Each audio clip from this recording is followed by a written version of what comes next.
Welcome, everyone. Oh, my goodness, my screen is off because, let me just go right to the live screen. But I do want to say welcome to the live stream show, HDI Local Chapters live stream show. Our show is brought to you by Robert Half, and they are a talent solutions firm and a leading provider in technology professionals needed to build, deploy, and operate technology.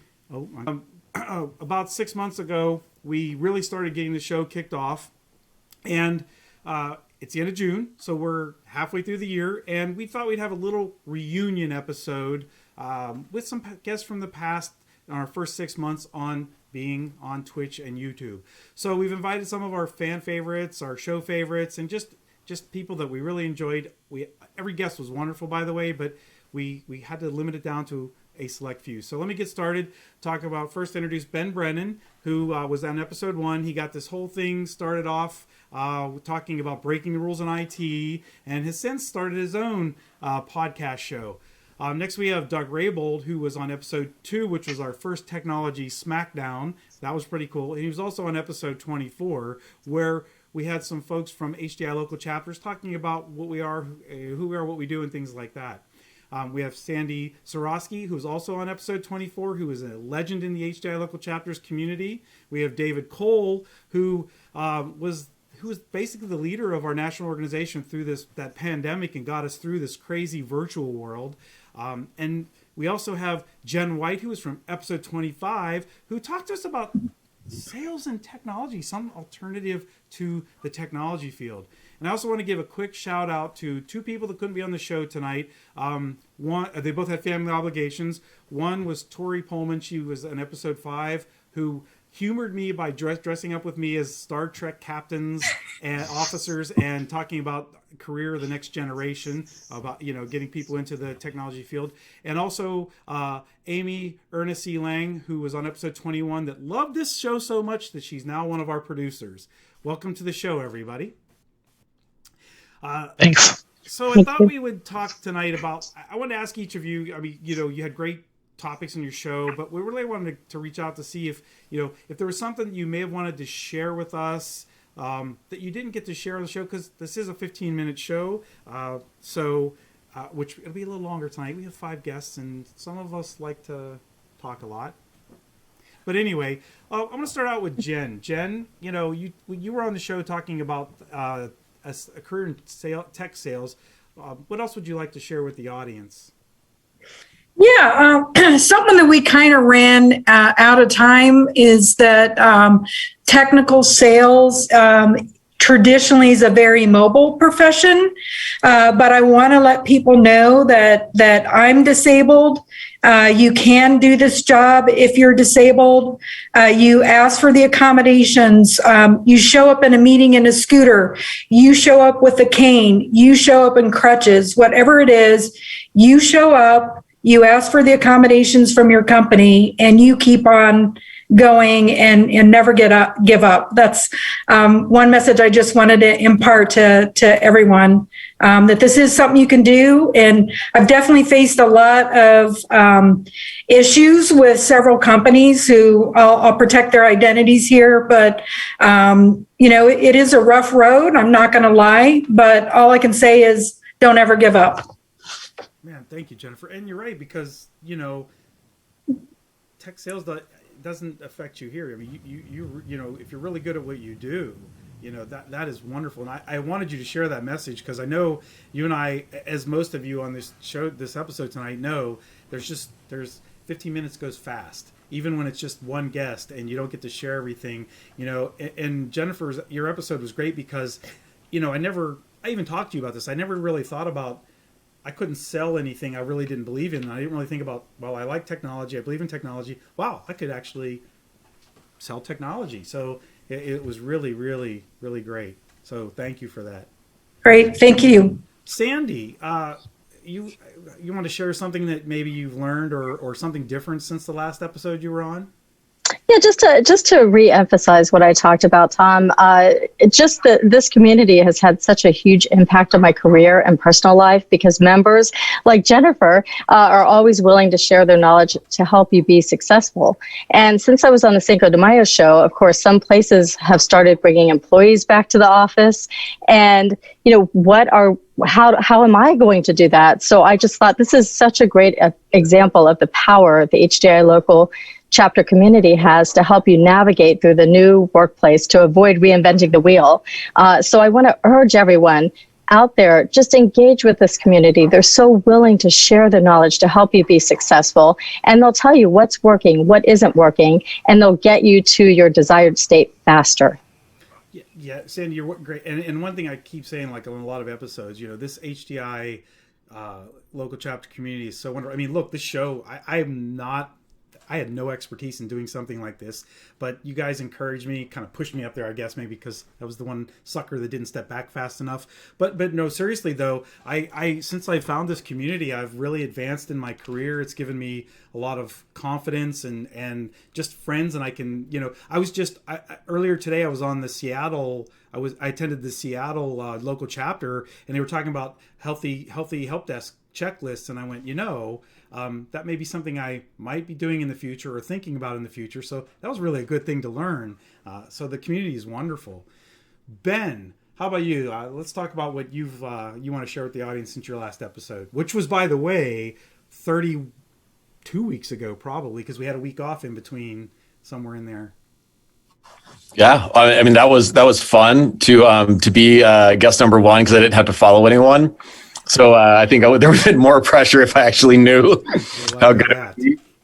But no, I got a lot of good feedback from that show. I think we covered it all from the breaking the rules aspect. But I just wanted to, in the spirit of breaking the rules and kind of rebranding and rethinking what we do in IT, which is kind of where I'm coming from, I just kind of wanted to revisit the term PEPCAP. Do you guys know what that is? What does that stand for, Tom? Because I'll say it wrong. This one you're talking about? Yeah. The problem is between keyboard and chair? Yeah, so that was like the, if you're watching and not in IT, that's like kind of the old IT trope of what IT people would be known to say, like that's where the problem is, between the keyboard and chair. And I'm trying to rebrand that because as, my whole living now is about, measuring experience and really understanding what experience is. And I need your help, actually. So I'll take in the comments or anyone on the panel what we can rebrand it. You can say, one idea I had was the party exists between keyboard and chair. And another one would be, perfect experience between keyboard and chair. But what it came from is in that podcast that Tom mentioned, that I started after getting inspired by Tom's amazing ability. I had Roy Atkinson on there, who we all know.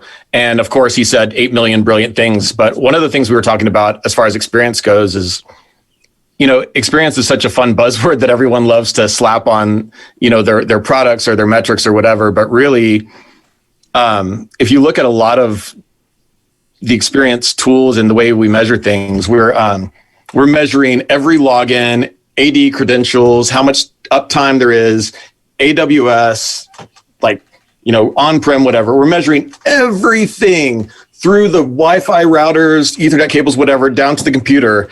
And then we stop measuring experience at the keyboard. And really, if you're a human, I'm just walking up to my experience starts at the keyboard through your fingers. And we just ignore this whole thing. And so, that's just my little not too poignant thought of the day, is that perhaps, really the party is between the keyboard and chair. Because if you're measuring experience and you're not starting with the human being that's touching the laptop, all your little ones and zeros and login and uptime isn't probably runs a very high probability of being wrong. So that's my long-winded thought. That was another 15-minute speech. Well, Ben, I know you and I talked about this when we were chatting about your podcast, but my philosophy on that is we actually told a customer this today. He's a grad student, and he was trying to kind of say that his laptop wasn't working, and we said, it's okay to say you broke it. It's okay. Because I tell them, like, listen, not that I'm encouraging this, but if you didn't break things, I wouldn't have a job. We love doing what we do. And so don't be afraid to say you spilled something on it. We actually had, and what happened was he kind of ran it over with his car because he didn't realize he'd set it down. So it was pretty mangled, but it was okay. That's what we're here for. So, I agree, Ben, that was awesome. Doug, with your little Rabold behind you there. So thanks for making me follow Ben yet again. Sorry. Episode 1, I was episode 2, and you make me follow him yet again. So thanks for that. One of the things that I look at sort of things I've learned, and this has only been several weeks, but sort of dovetailing with what Sandy said. In that short few weeks, we've started to bring people back onto the work site, into the workplace.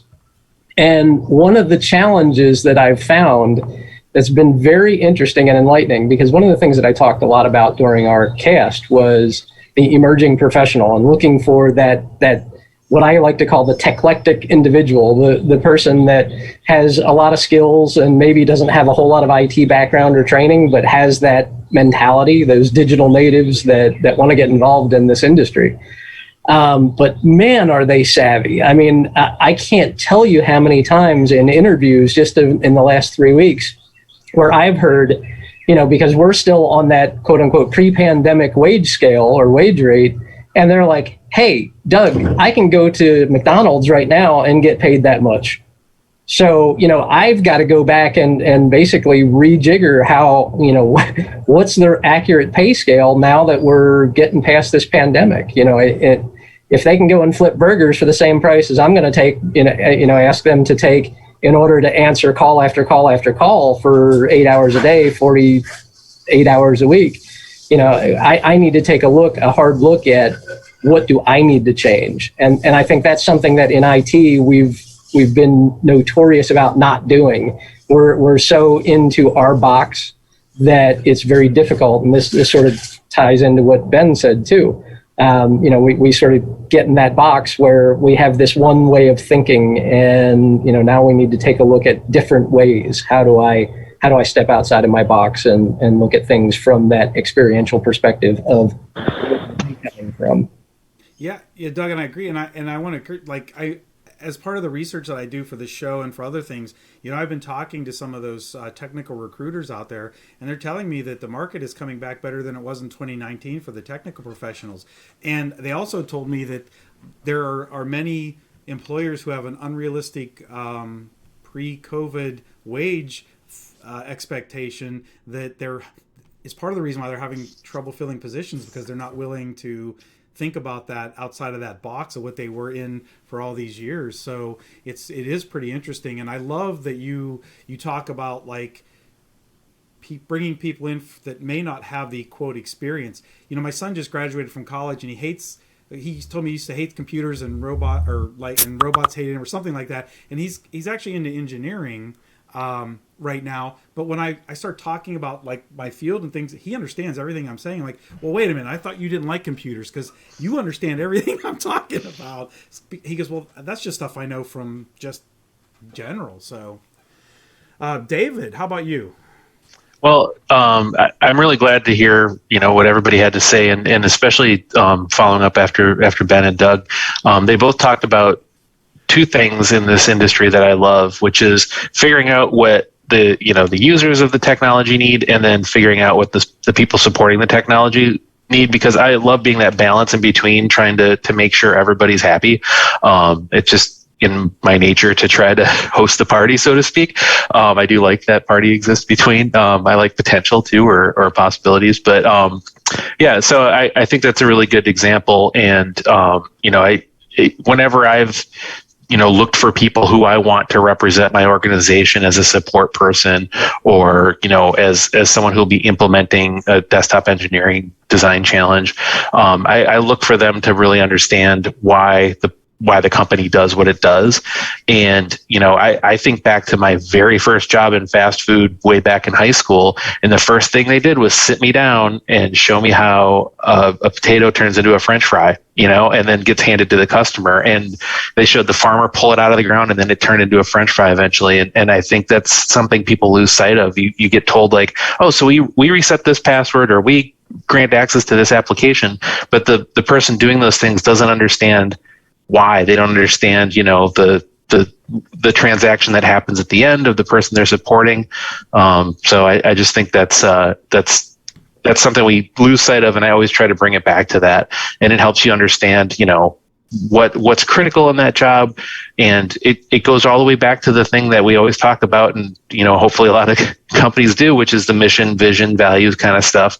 And it just kind of ties into that circle. So I'm glad you guys both brought up those two things, because that's exactly where my head's at all the time now. So that was great. And thanks for having us on, Tom, too. This was really an awesome experience to be part of this and be asked to come back. So thanks a lot. Yeah, really enjoyed everybody in this show, and I'm glad that we could bring some folks back. Even though some of us are on here for a three-peat, right? Doug, this is like 3 for you, sort of, but it's a little mission. And I do feel bad that it's 15 minutes for you. It was like tough as it was, and now I'm asking each of you to squeeze into like 2 to 3 minutes. And believe it or not, we're at the end of the show already. So I do want to thank everybody, all of you, for being on the show, taking time out of your busy schedules and coming back to chat with us. And I'd like to also thank everybody for tuning in, and remember to follow us and watch us on Twitch and YouTube. We post this video up on YouTube after the day after, usually tomorrow, and follow hashtag HDI Local. Thanks everybody, and we'll see you next week. Thanks, Tom.